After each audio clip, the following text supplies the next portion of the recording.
우리 인생은 태어나면서부터 계속해서 배우고 또 배우고 자라나고 이러면서 어른이 됩니다. 어른이 되면 또 우리가 이제 자녀들을 가르치고 또 우리 제자들을 양육하고 이렇게 키우면서 우리가 살아갑니다. 근데 제가 인생에 이렇게 배움이 많이 있잖아요. 그 중에서 제일 중요한 건 하나님 말씀 안에서 우리가 배워야 되겠다. 하나님을 배우자. 사람들이 나를 가르치기는 참 소홀하지 않는가 이렇게 생각을 합니다. 누구보다도 내가 나를 가르쳐야 되고 내가 나를 가르치는데 성령의 인도를 따라서 성령이 나를 가르치심을 따라서 나를 가르치는 자가 되어서 내가 가르침을 받고 성숙한 자가 돼서 남에게 영향력을 끼치고 그리스도의 향기를 드러내는 그런 삶이 될 줄 믿습니다. 하나님께서는 우리를 키우시기를 원합니다. 성장하기를 원합니다. 성장은 의무며 책임입니다. 사람이 태어나서 성장하지 않으면 무엇인가 문제가 있습니다. 장애를 가졌다든지 질병이 있다든지 이렇게 해서 성장하지 못하는 경우가 있는데 우리도 영적으로 성장하지 못한다면 그것은 하나님 앞에 책임과 의무를 다 감당하지 못하며 아름답지 못한 우리의 모습인 줄 압니다. 디모데후서 3장 14절에 오늘 본문을 통해서 말씀하셨어요. 너는 배우고 확신한 일에 거하라 그랬습니다. 하나님께서 우리들을 특별히 부르시고 하나님께서 우리를 성장시키시며 궁극적으로 하실 일은 우리가 영적 지도자로 세움받기를 원하신다는 사실입니다. 영적 지도자로 세움받기를 원하시는 하나님께서 우리를 키우시는 방법이 여러 가지가 있는데 그 중에 하나의 방편의 방법은 만남을 통해서 우리를 만들어 가시고 키워 가신다는 겁니다. 하나님께서는 우리를 가르치시기를 원합니다. 무엇을 통해서요? 만남을 통해서 지도하시고 가르치시고 우리를 훈련하시고 세우시고 성숙해 가게 하시는데 이 만남은 그래서 하나님의 섭리 속에 있다 이렇게 표현을 합니다. 만남을 통해서 우리가 성장하는데 특별히 영적 지도자로 우리가 성장하기 위해서는 멘토를 붙이십니다. 멘토를 붙이시고 나는 이제 멘티가 되어서 멘토를 통하여 이제 지도받게 하시고 훈련받게 하시고 성장하게 하시는데 보통 멘토는 두 종류의 사람이 있습니다. 멘토가 훌륭한 멘토도 있어요. 그런데 또 어떤 멘토는 훌륭하지 못한 멘토가 있습니다. 이 훌륭하지 못하고 또 기가 막힌 사실은 엉망진창인 멘토도 있습니다. 그리고 우리가 인정하지 못할 멘토도 있습니다. 그럼 성경에 예를 들어 보면 이제 훌륭한 멘토의 대표로 보면 모세를 꼽을 수가 있습니다. 훌륭하죠. 모세를 통해서 여호수아가 이제 지도를 받고 여호수아는 이제 가방못질을 하면서 모세를 도왔고 모세를 섬겼고 시종 눈의 아들 이렇게 표현을 했잖아요. 수종을 드는 사람이잖아요. 수종 들고 배웠어요. 배우는 사람은 전적으로 순종해야 배울 수 있습니다. 그런데 놀라운 사실은 하나님께서 이렇게 우리에게 훌륭한 멘토만 붙이시지 않는다는 사실이에요. 그래서 우리는 그 멘토를 인정하기 싫습니다. 그 멘토가 멘토라고 얘기하지도 않고 그 멘토를 나에게 혹이 붙여졌다. 아주 꼴통이다. 나에게 옆에 붙여진 그 멘토가 꼴통이다. 아주 이게 골칫덩어리다. 혹덩어리다. 이렇게 표현하는 경우도 많이 있습니다. 성경에 보면 훌륭하지 못한 멘토 엘리 제사장이 나오죠. 성령에 취했는지 술에 취했는지 알지 못할 정도로 분별력이 없는 제사장이었어요. 그러나 한나는 그 제사장의 입술을 통해서 그 축복이 그에게 내려온 줄 믿습니다. 그럼 제사장을 인정하겠습니까? 요새로 말하면 그런 목사님 절대 인정 못해요. 왜요? 분별력도 없지요. 그리고 자식들은 개판으로 키워갖고 이렇게 성전에 들어오는 여인들을 다 간음하고 이런 자식들 이렇게 가정도 잘 다스리지 못하고 자녀들을 잘 키워내지도 못한 무슨 지도자가 나의 멘토냐 이렇게 우리는 생각할 수 있어요. 여러분 하나님은 우리에게 반드시 멘토를 붙이십니다. 나의 훈련자를 붙여십니다. 그 훈련자는 우리 가까이 있습니다. 나의 삶 속에 깊숙이 있습니다. 나와 엮여져 있습니다. 끊어야 끊을 수 없는 관계 속에 두시면서 하나님은 나를 성숙하게 하시고 만들어 간다는 사실입니다. 그럴 때 우리는 매 순간 순종을 거기서 배워야 됩니다.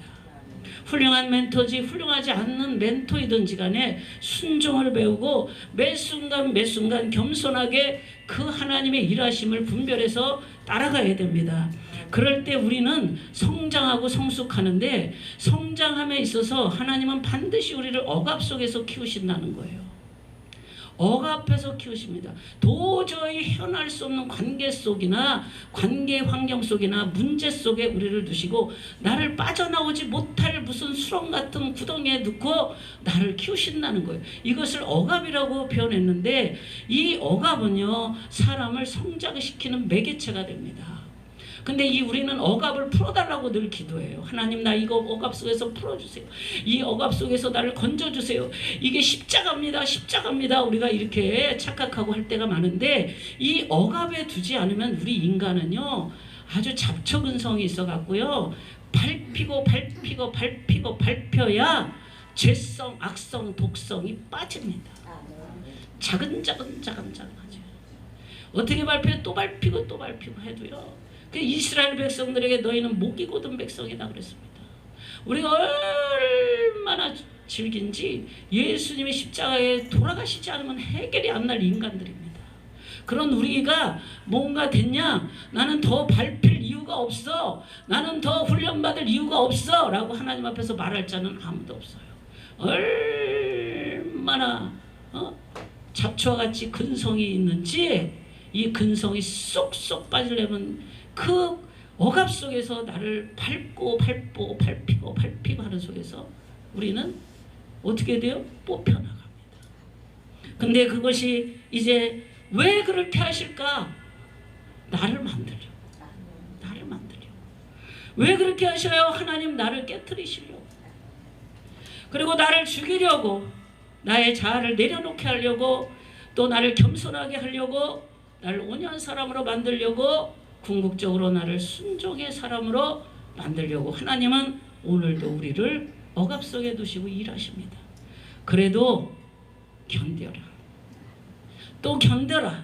그러면서 내 견디는 힘 속에 무슨 힘이 생기냐면 내적 힘이 생깁니다. 그래서 내적 힘이 생겨서 우리는 강건해집니다.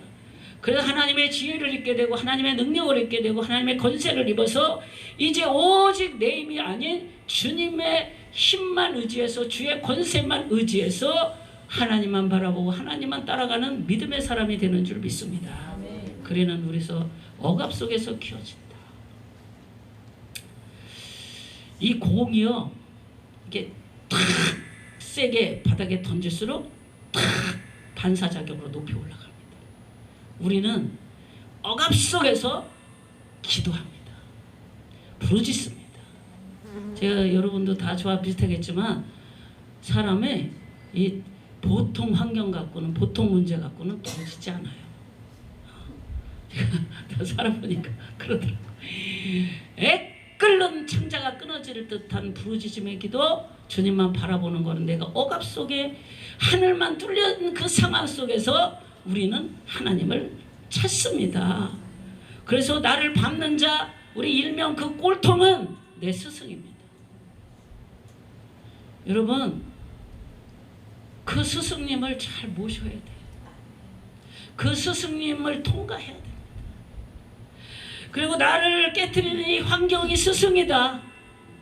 나를 짓누르고 있는 이 건강을 해치는 이 질병이 나의 스승이다.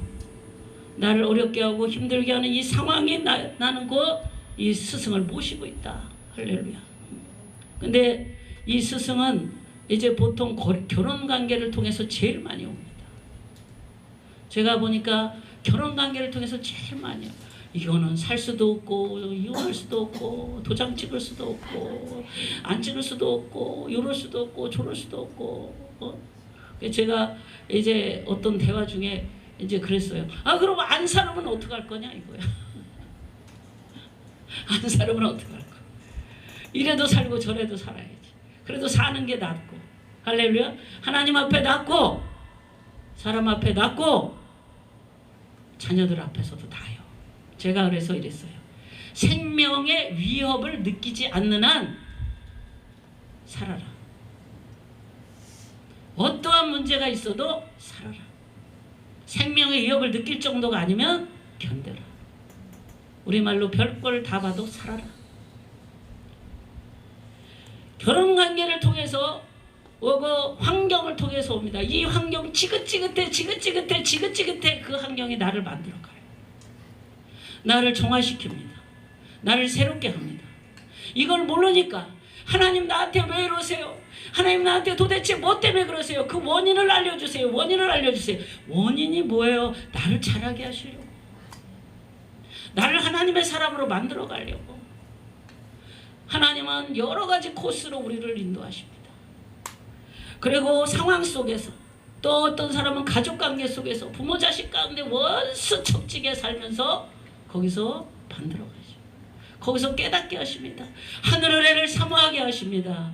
육신의 삶이 얼마나 허망함을 깨닫게 하며 인간의 사랑이 얼마나 나약함을 깨닫게 하며 우리들의 관계 속에 예수가 없으면 아무것도 안 된다는 사실을 깨닫게 하는 것이 하나님의 일하심을 우리는 환경을 통해서 관계 속에서 느끼고 삽니다. 때로는 자녀를 통해서 저 철천지 왼수 자식이 왼수다 이러면서 자녀를 통해서 나를 무릎 꿇게 하고 견디게 합니다.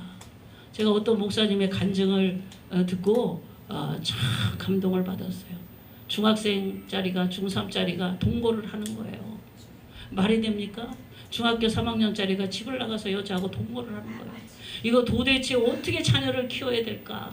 어떤 말을 해야 될까? 수없이 말을 했고 교훈하고 훈계하고 가르쳤지만 자녀는 돌이키지 않았습니다.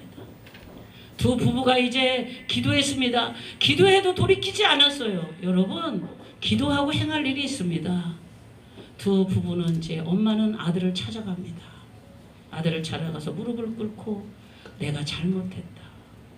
내가 너에게 본을 못 보이고 부모로서 아름다운 생활을 못하고 너를 내가 바로 지도하지 못하고 내가 똑바로 살지 못해서 미안하다. 그리고 2번이나 울었다고 그래요. 그랬더니 그 아들이 그 여자친구 헤어지고 그 생활을 청산하고 돌아왔습니다. 우리는 남을 가르치기 전에 나를 가르쳐야 됩니다. 아멘. 주의 말씀으로 나를 훈계해야 돼. 내 심장이 나를 교훈하도다. 할렐루야. 밤낮으로 하나님의 말씀이 나를 가르침을 기억하며 환경과 상황과 사랑과 문제와 상황 속에서 나를 훈계하고 지도하고 있음을 우리는 잊지 말아야 될 줄 믿습니다. 동역자를 통해서 갈등도 일어나요. 저희 재단에도 뭐 부교역자들끼리 갈등이 일어나고 성도끼리 갈등이 일어나고 막 갈등이 일어나요. 막 갈등이 일어나면 막 못하겠느니 하겠느니 난리가 납니다. 그러나 거기서 하나님은 만들어 가십니다. 나의 연약한 점을 보게 하시고 나약한 점을 보게 하시고 나의 교만함을 보게 하시고 나의 부족함을 깨닫게 하시고 서로 협력하는 법을 배우게 하시고 돕는 법을 배우게 하십니다. 자녀를 통해서 동역자를 통해서 또한 내가 꿈을 펼치고 나가는데 방해하는 사람이 계속 오는 거예요. 어쩌면 내가 이렇게 꿈을 향해서 하나님의 뜻을 쫓아가는데 이렇게 계속 방해꾼이 올까? 그 방해꾼은 나의 스승입니다. 계속 방해한다면 무엇인가 거기서 하나님의 메시지가 들려야 될 줄 믿습니다. 저 왼수 같은 것이 나에게 방해를 준다 이렇게 하지 마시고 그 방해꾼을 넘어가시고 믿음으로 승리하시고 그 안에서 하나님의 선하신 뜻을 발견하기를 원합니다. 그래서 다윗은 날마다 묻자와 가라사대 물었어요. 올라가서 싸우리까 말리까. 우리는 매 순간 하나님의 묻고 또 묻고 가야 될 줄 믿습니다. 그래서 우리가 성장해야 돼요. 영적으로 성장해야 돼요. 강건한 자가 되어야 됩니다. 강건한 자가 되시기를 축복합니다. 자녀가 태어나면 자라나는 게 정상이듯이 우리가 영적으로 성장하는 게 정상이고 의무이고 책임입니다. 그런데 성장의 과정에서 이제 누군가 보고 있습니다. 첫째는 하나님이 우리를 보고 계시다. 너는 그 상황 속에서 어떻게 하고 있느냐? 너는 그 문제 속에서 어떤 자세를 갖고 있느냐? 어떤 생각을 품고 있고 어떻게 말하는가 어떻게 행동하는가를 하나님이 보고 계셔요. 그 하나님이 왜 보고 계실까? 하나님은 우리를 보고 계신데 그것을 보면서 상 주시기 위해서 보고 계시는 줄 믿습니다. 할렐루야. 두 번째, 우리를 어려움과 고통 속에서 건져내 주시려고 보고 계십니다. 세 번째, 그 상황 속에서 우리를 도와주시려고 사랑의 하나님은 오늘도 보고 계십니다. 이스라엘 백성이 억압과 고통 중에 부르짖었을 때 내가 그 고통을 보고 듣고 알았다 그랬습니다. 하나님은 다 보고 듣고 알고 계십니다. 하나님은 지금도 하나님을 찾는 자가 있는가 없는가? 너는 그 성향에서 나를 찾느냐? 나를 바라보느냐? 내 약속을 믿느냐? 오늘도 보고 계십니다. 두 번째, 또 보고 있는 자가 있습니다. 그는 악한 마귀 사탄이 보고 있습니다. 그래, 왜 보고 있을까요? 악한 마귀 사탄은 어찌하든지 이 상황을 내가 놓치지 말아야지, 이 기회를 놓치지 말아야지, 내가 유혹하고 미혹해서 저를 넘어뜨려야지, 낭떠러지기로 굴러 떨어뜨려야지, 이렇게 하면서 사탄도 보고 있습니다. 여러분, 그래서 우리는 문제와 상황 속에서 주님을 바라봐요. 사단이 틈을 타고 있습니다. 절대 그 기회를 놓치지 않으려고 호시탐탐 노리고 있다는 거예요. 우리는 문제 없이 사는 사람 없고 근심 없이 사는 사람 없어요. 근심 걱정 무거운 짐 아니 진짜 누군가. 할렐루야. 저는 어려서부터 예수를 믿고 목회를 오래 했는데 목회를 오래 하면 문제가 없을 줄 알았습니다. 목회를 오래 하니까 문제는 더 많고 짐은 더 커요. 성도가 작을 때보다 성도가 많으니까 더 많아요. 일이 내가 위치가 올라가면 올라갈수록 더 책임감은 커집니다. 그럴 때 우리는 어떻게 하겠습니까? 주님을 의지하지 않고 주님의 힘의 도우심을 받지 않으면 우리는 한 걸음도 아무것도 할 수 없는 존재임을 고백합니다. 사단은 우리를 어찌하든지 넘어뜨려서 하나님의 뜻을 이루지 못하게 하며 우리를 하나님 관계 속에서 끊어버리려고 합니다. 세 번째, 또 보고 있는 자가 있습니다. 사람이 보고 있다. 내 동료가 보고 있고 내 가족이 보고 있고 내 형제가 보고 있고 내 자녀가 보고 있습니다. 그래서 우리는 믿음 생활을 바르고 정직하게 해야 됩니다. 아멘. 내 자녀가 보고 있어요. 자녀에게 신뢰와 존경을 받는 부모는 저는 최고라고 생각합니다. 그것보다 아름답고 값진 말은 없어요. 성도는 거리가 있기 때문에 목사님 존경하고 목사님 섬기고 하죠. 그러나 내 생활 24시간을 다 보고 있고 다 느끼잖아요. 느끼는 자녀들, 내 남편, 아내에게 인정받는 그런 신앙이 되시기를 축복합니다. 사람은 또 제3자도 보고 있어요. 왜요? 저 사람을 다 보고 있다고 어떻게 하면 끌어내릴까? 이렇게 하는 사람도 있어요. 진짜 그런 사람 많아요. 흠만 찾으려고요. 설교하고 내려오거나 사역하고 내려오거나 뭐 예언 사역 한다든지 축사를 한다든지 뭐 이런저런 하면은 뭐 어떻게 하든지 흠을 잡으려고, 설교에도 흠을 잡으려고 그러고 뭐 어떻게 목회에도 흠을 잡으려고 그렇게 하는 사람도 있어요. 그러나 또 보는 사람이 하나 있어요. 저 사람을 추천하려고 보는 사람도 있습니다.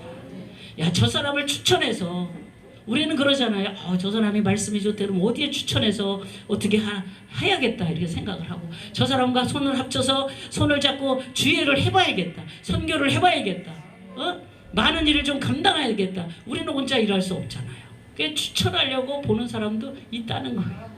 할렐루야. 예. 그래서 이렇게 보는 사람이 많아요. 지켜보는 이가 많아요.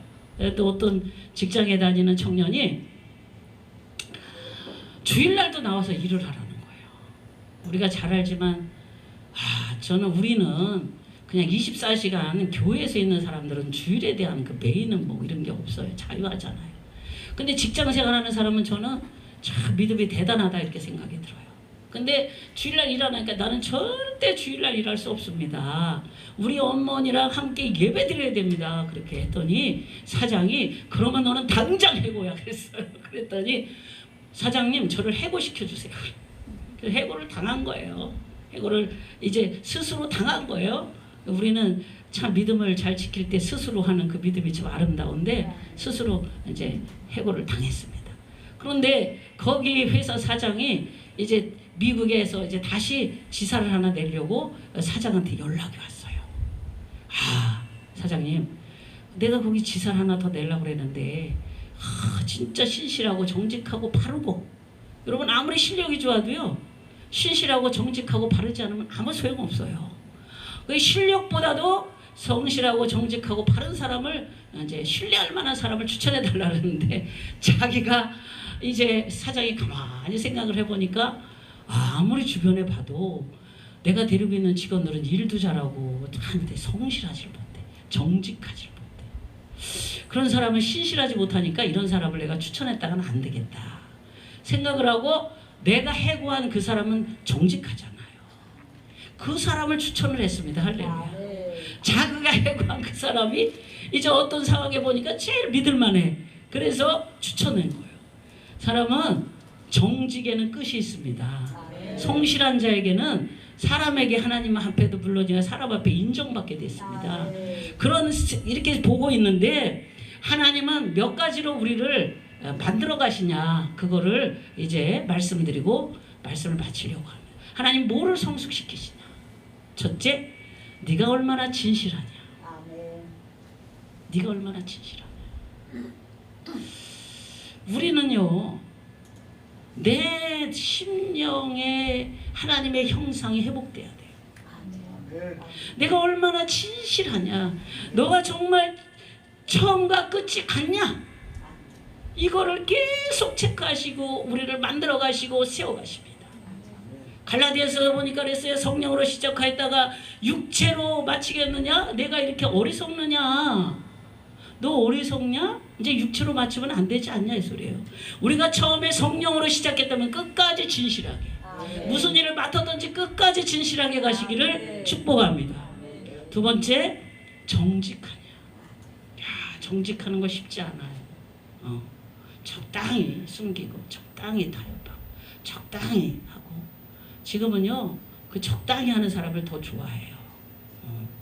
저렇게 정직해요. 저렇게 막 정직해야 돼요. 정직하는데 요셉은 보면 창세기에 보면은 내가 어찌 이 큰 악을 행하여 하나님께 죄를 지으리까 그랬습니다.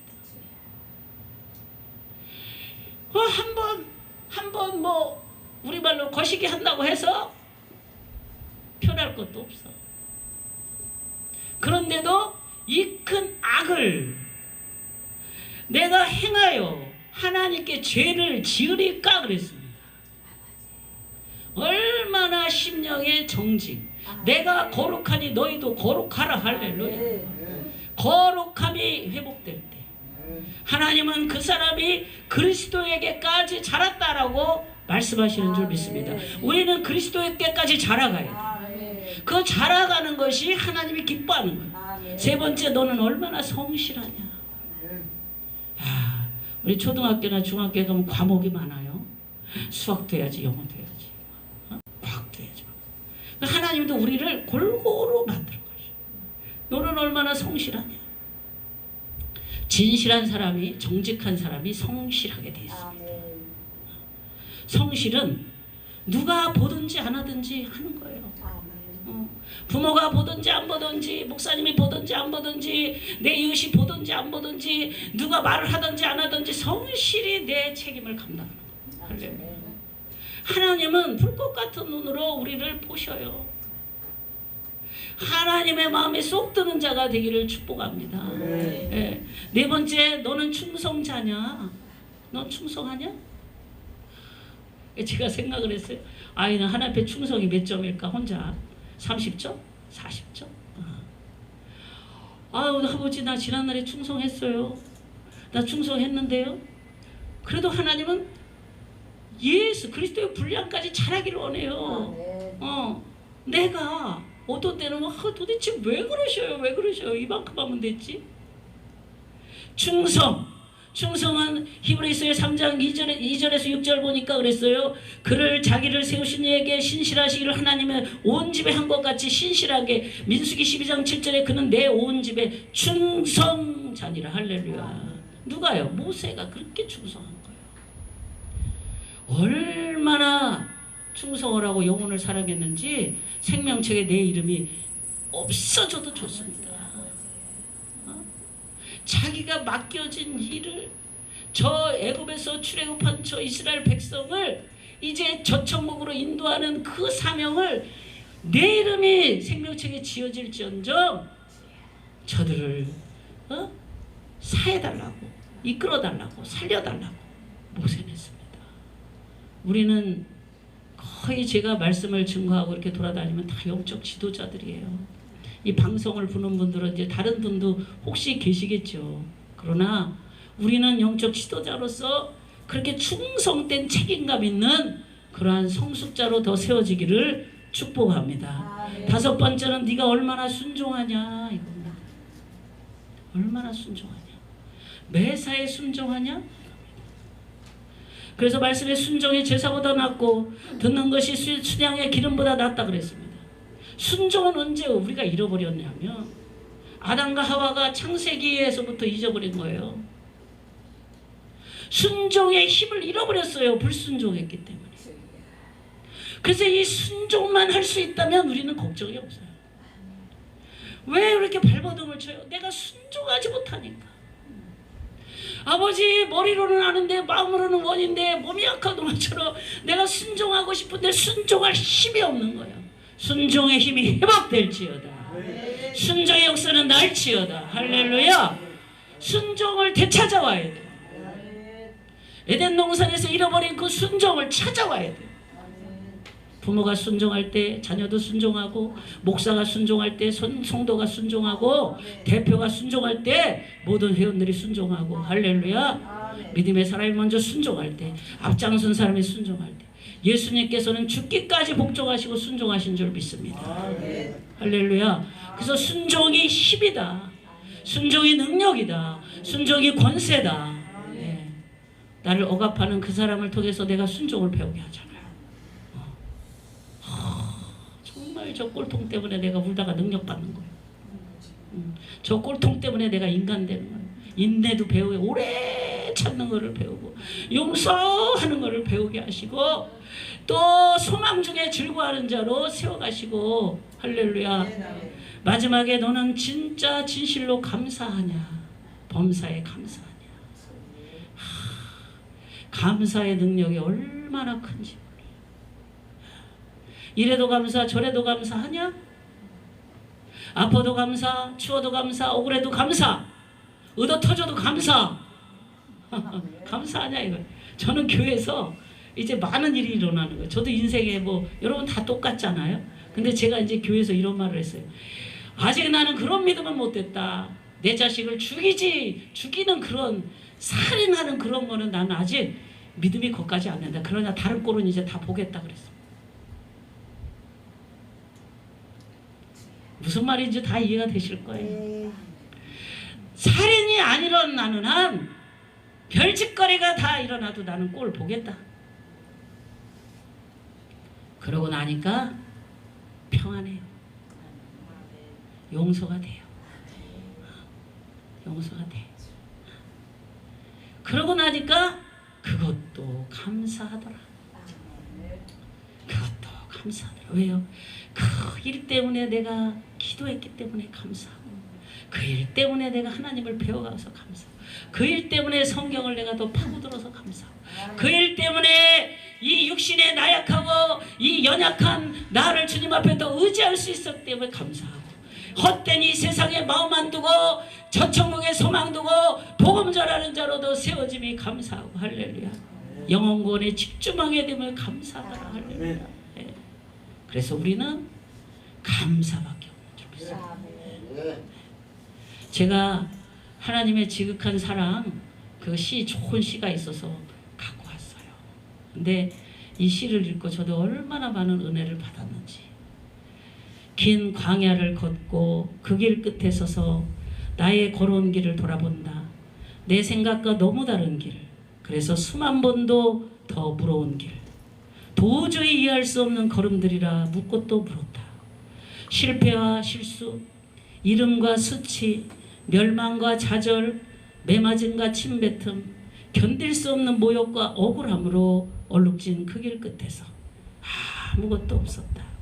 친구도 사랑도 건강도 돈도 그저 남은 것은 저는 다리와 세진 몸뿐이었다.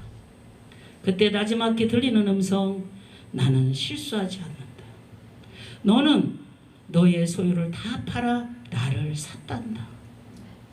너는 다 잃은 것이 아니라 많은 여행을 한 것이며 이것은 너의 자원이며 양떼를 먹을 길을 양식이란다. 할렐루야. 저는 이 시를 읽고 많이 울었어요. 나는 모든 것을 다 팔아서 예수를 샀습니다. 억울함을 팔아서 예수를 샀고, 고통 속에서 예수를 샀고, 눈물과 억압 속에서 예수를 거쳤습니다. 나는 절대 실패한 것이 아닙니다. 우린 예수를 만났기 때문에 실패한 인생이 아닙니다. 아멘. 할렐루야.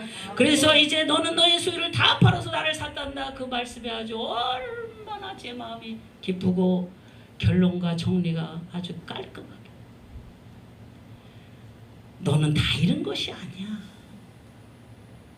많은 여행을 한 거야. 이것이 너의 자원이 될 거다.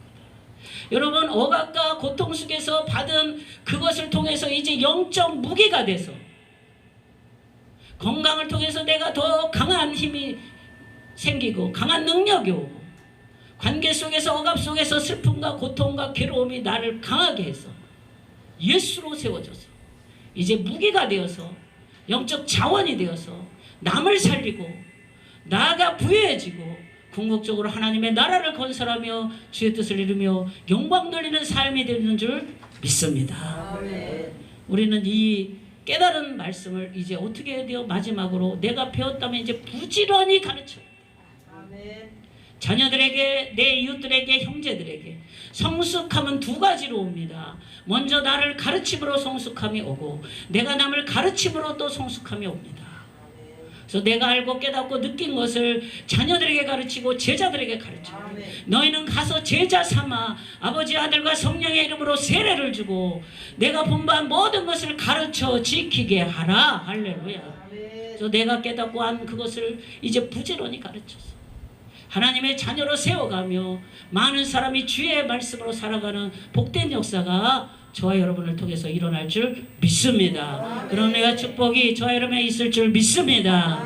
할렐루야. 하나님 앞에 감사 영광을 돌립니다. 기도하겠습니다. 좋으신 하나님, 우리는 이 억압이 나에게 족쇄라고 생각하고 이 억압이 풀어져야 내가 자유스러워서 마음대로 무엇인가 할 수 있다고 생각하지만, 하나님의 억압 속에서 우리를 키워가시고 하나님의 능력과 권세를 힘입어서 그리스도를 증거하는 사람으로 세워가시며 하나님의 사람으로 만들어가서 주를 닮아가고 주를 증거하는 자로 이끌어가시니 감사합니다.